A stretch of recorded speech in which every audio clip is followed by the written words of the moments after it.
ბათუმში შოთა რუსთაველის სახელმწიფო უნივერსიტეტის სტუდენტებმა და მასწავლებლებმა მთავარ პროკურატურას მიმართეს და 2007 წლის 8 ნოემბერს უნივერსიტეტში სტუდენტების დარბევის, ცემის და შეურაცხყოფის ფაქტების გამოძიება მოითხოვეს.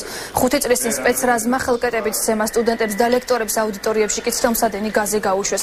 გაზის გაშვების შედეგად უნივერსიტეტის შენობაში მყოფი რამდენიმე ადამიანი, მათ შორის ერთი ფეხმძიმე გოგონა საავადმყოფოში მოხვდა.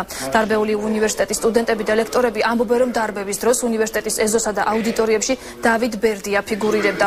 დავით ბერდია მაშინ აჭარის კონსტიტუციური უსაფრთხოების დეპარტამენტის უფროსი იყო, ახლა კი შინაგან საქმეთა სამინისტროს კრიმინალური პოლიციის უფროსად დაინიშნა.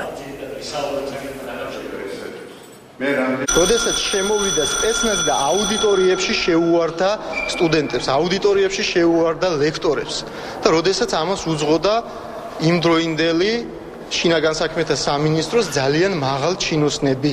მე პირადად დავით ბერდია მანაყი მყავს დარბევის შემდეგ უნივერსიტეტის შემოსასვლელში გაბადრული სახით. 2007 წლის 7 ნოემბერი და შემდგომში გაგრძელება 8 ნოემბრისა ძალიან მძიმეა მთელი საქართველოსთვის, განსაკუთრებით ჩვენი უნივერსიტეტისათვის, იმიტომ რომ სწორედ ჩვენ უნივერსიტეტში მოხდა სტუდენტებისა და პროფესორ-მასწავლებლების დარბევა. დღეს ჩვენ ვაპირებთ, რომ ოფიციალურად სტუდენტების სახელით და აკადემიური საბჭოს სახელით მივმართოთ შესაბამის ორგანოებს. 5 წელია გასული და მე ვერ ამიხსნია თუ რა იყო აი ამის მიზეზი, რა საჭიროება იყო. ალბათ ერთადერთი ის შიშის სინდრომის დამკვიდრება, რაც გარკვეულ პერიოდში ალბათ მიღწეული იქნათ კიდეს.